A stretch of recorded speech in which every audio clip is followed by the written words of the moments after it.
એનું માથાને આ બાજુ નમાવી દઈશું એટલે શું છે શ્વાસ આપણા પછી મોઢાની અંદર કોઈ પણ જાતનો કચરો હશે કે ગમે તે કોઈ ડૂબી ગયેલો હશે તો કદાચ પહેલા આપણે એના શ્વાસોશ્વાસ ચાલુ છે કે નહીં જોઈશું.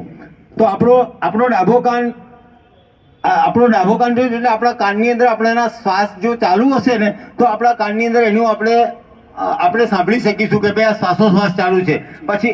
પછી આપણી નજર અહીંયા ચેસ્ટ ઉપર હશે, આપણી આંખો, તો ચેસ્ટના જે સ્નાયુઓ છે એ પણ આપણે હલનચલન કરતા થોડા દેખાશે તો આપણે સમજી લઈએ. અને બીજું હૃદય ચાલુ છે કે નહીં જોવા માટે એના માટે આપણા હાથની અંદર અહીંયા પલ્સ આવેલી છે. આપણે જમણો હાથ લો કે ડાબો હાથ, રેડિયલ પલ્સ છે એ આપણે અહીંથી ચેક કરી શકીએ છીએ.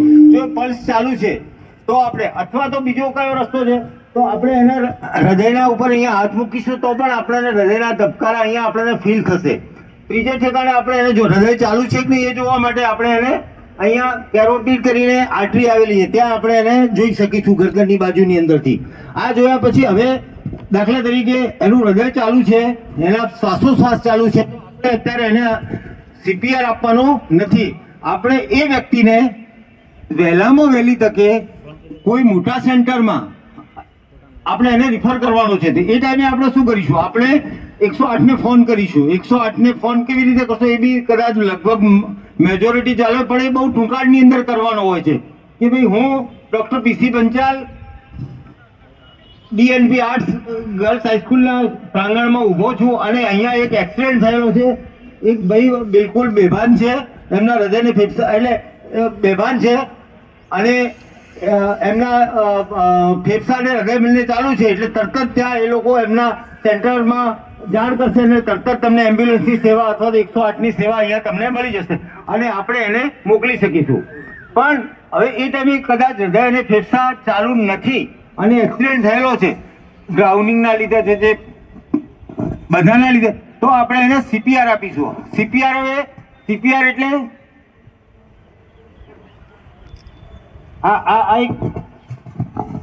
હેલો, CPR આપતા પહેલા એને આપણે હાથની વેઇન જોઈએ છે, એટલે હાથની આપણે જે અંગૂઠાથી અહીંયા જઈને આપણે એની વેઇન જોઈ શકીએ બંને હાથમાં. એ પછી એને આપણે જોઈએ છે કે રસ્તા ઉપર પડેલું માણસ યા કોઈ આવા એટેકમાં કંઈ બી થયું હોય તો એનો હાર્ટ બંધ થાય તો હાર્ટમાં આપણે એને આપણું કાન એના નાક ઉપર આપી અને એની ચેસ્ટ ઉપર જોઈશું તો ચેસ્ટ અલગ ડોલક અને અહીંયા કાનમાં આપણને એનો શ્વાસનો અવાજ સંભળાય છે. એના બટન ઢીલા કરી અને એને પછી અહીંયા ગળામાં આપણે કેરોટીન અહીંયા બંને બાજુ ચેક કરી શકીએ. જો એમાં કંઈ બી નસમાં હલનચલન હોય તો તમને વધુ ખ્યાલ આવશે. આવું કંઈ નહીં હોય તો એનું હાર્ટબીટ બંધ છે એવું આપણે સાબિત થાય છે તો આપણે એવા વ્યક્તિને CPR આપીએ છીએ. તો CPR આપવા માટે પહેલાં જે હું પોઝિશનમાં બેઠો છું એ પોઝિશનમાં આપણે બેસવું પડે પેશન્ટની નજીક અને પછી બંને હાથ વડે આપણે એને CPR આપીએ છીએ, જે હું આપને પોઝિશન બતાવું. હવે આ CPR શાના માટે આ CPR આપે એ આપણે કંઈ એને હૃદય ચાલુ કરવા માટે નથી આપતા. શક્ય છે કે હૃદય ચાલુ પણ થઈ શકે, એના શ્વાસોશ્વાસ ચાલુ પણ થઈ શકે, પરંતુ એના હૃદય અને ફેફસા બંધ છે એટલે આપણે એને જે તે પોઝિશનની અંદર ઓક્સિજનેશન, મગજને ઓક્સિજન મળે એનો પૂરતો આપણે એ પૂરતો મળે એના માટે આપણે એને CPR આપવાનો છે. અને એ વ્યક્તિને આપણે એમ્બ્યુલન્સ અથવા 108 મારફતે આપણે એના મોટા સેન્ટરની અંદર આપણે મોકલવાનો છે. તો એ CPR આપણા જ્યારે હૃદય અને ફેફસા બંધ છે તો આપણા ફેફસાની અંદર ને હૃદયની અંદર લોહી તો ભરાયેલું પડ્યું છે, કારણ કે માણસના શરીરની અંદર 5 થી 6 લીટર લોહી હોય છે. તો એ લોહી જે પડેલું છે એ બધું ઓક્સિજનેટેડ લોહી હોય છે, એની અંદર ઓક્સિજન હશે, બરોબર છે ને. ભલે લોહી માણસનું હૃદય ફેફસા બંધ થઈ ગયા છે પણ અંદર જે લોહી પડેલું છે એ ઓક્સિજનેટેડ લોહી હશે. હવે જો મગજને 5 મિનિટથી વધારે કદાચ ઓક્સિજન ન મળે તો મગજના કોષો બધા મરી જઈ શકે છે. તો આપણે મગજના કોષો અને બીજા બધા કોષોને જીવતા રાખવા માટે આપણે CPR આપીએ છીએ. એટલે એના અંદર આપણે ફેફસાની અંદર ને હૃદયમાં આપણે પ્રેશર જ્યારે આપીશું એટલે એ લોહી જે છે એ બધી ધમનીઓ મારફતે મગજમાં અને બીજા બધા સ્નાયુઓમાં જશે. પછી એ ટાઈમે માણસના ફેફસું જ્યારે આપણે પ્રેશર આપીશું એટલે એ લોહી ઉપર જશે અને જેવું પ્રેશર રિલીઝ કરીશું એટલે થોડો શ્વાસ પણ લેશે. એટલે એ શ્વાસ લેશે એટલે એ પાછું બ્લડની અંદર થોડો ઓક્સિજન ભરશે. એટલે એ વ્યક્તિને આપણા મગજના કોષોનું નુકસાન ન થાય, બીજા બધા કોષોનું નુકસાન થાય એટલા માટે આપણે CPR આપીએ છીએ. અને આવો CPR ક્યાં સુધી આપવાનો કે જ્યાં સુધી એને આપણે હાયર સેન્ટર સુધી લઈ ન જઈ શકીએ.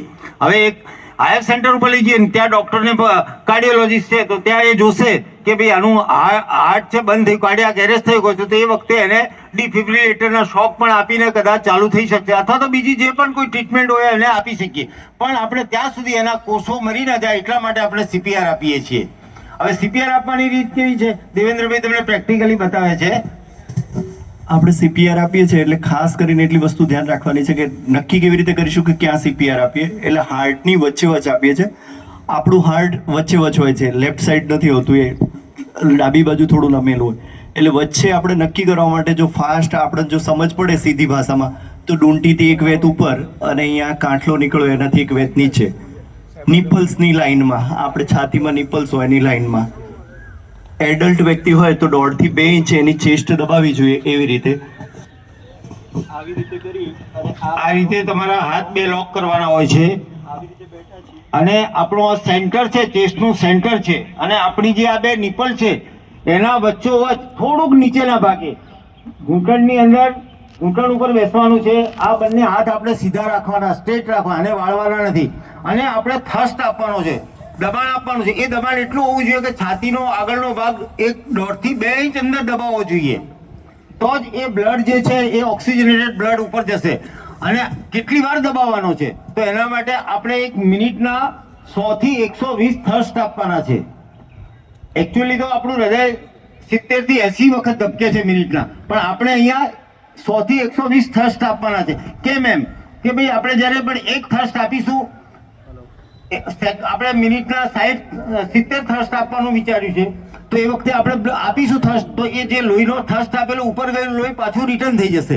પણ જો આપણે ઉપરા ઉપરી એને ડબલ થ્રસ્ટ આપીશું તો જે લોહી ઉપર ગયેલું છે એ પાછું થોડુંક આગળ વધશે. એ રીતે એને લોહી મગજને અને બીજા સ્નાયુઓમાં પહોંચશે. એટલા માટે આપણે એને 120 થ્રસ્ટ, 100 થી 120 થ્રસ્ટ આપવાના છે. અચ્છા, થ્રસ્ટ આપતી વખતે કદાચ એવું બની શકે કે પાછલું, આપણી જે છાતીની પાસળીઓ છે, આખું પાંજરું છે, એમાંથી પાસળી કદાચ તૂટી ફ્રેક્ચર પણ થઈ શકે છે. પણ એ વખતે આપણે કોઈ ચિંતા કરવાની જરૂર નથી, કારણ કે એની આપણે ટ્રીટમેન્ટ ભવિષ્યમાં કરી શકીએ છીએ અને એ સાજી થઈ શકે છે. પણ માણસનો અમૂલ્ય જીવ જે છે ને એ આપણે આનાથી બચાવી શકીએ છીએ.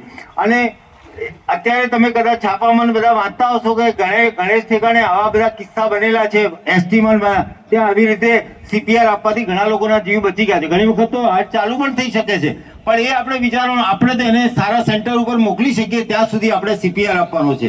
અને થોડું તકલીફવાળું કામ છે, એને ટ્રેનિંગ લીધેલી હશે તો જ તમને ફાવશે, પણ આ તમને પ્રાઇમરી બતાવવામાં આવે છે. આવી રીતે બેસીએ છીએ અને વચ્ચે વચ્ચે બિલકુલ 1 મિનિટમાં 120 ટાઈમ 100 થી 120 વાર આપીએ છીએ. એટલે આમાં આપણું જે બ્લડ છે એ મગજ સુધી પહોંચે છે ઓક્સિજન વાળું, અને એમાંથી આપણા બચવાના ચાન્સીસ 50% જેટલા બચી જાય છે. એટલે આવી રીતે આપણે 120 ટાઈમ આવી છે.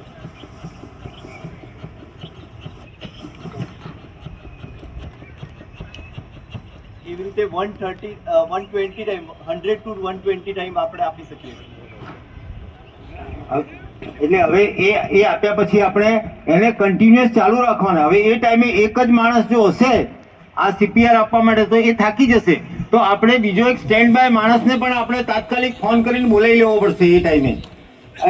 અચ્છા, બીજું પ્રાયોરિટી કોને આપવાની? આવો કોઈ એક્સિડન્ટ થયો તો પ્રાયોરિટી કોને આપવાની? તો જે આપણને એમ લાગે કે આ બિલકુલ ગયેલી છે તો એના કરતાં જેની આપણે બચાવી શકીએ એને આપણે પ્રાયોરિટી આપીને સેન્ટરમાં આગળ મોકલવાનું. આપણને બીજી હેલ્પ આવે ત્યાં સુધી આપણે એને સાચવી લેવાનો છે. હવે આ CPR જનરલી બધા આપતા હોય છે, પણ જો એને પ્રોપરલી જો આપવામાં આવે તો આપણે 100% એને જીવ એનો બચાવી શકીએ છીએ. તો આ CPR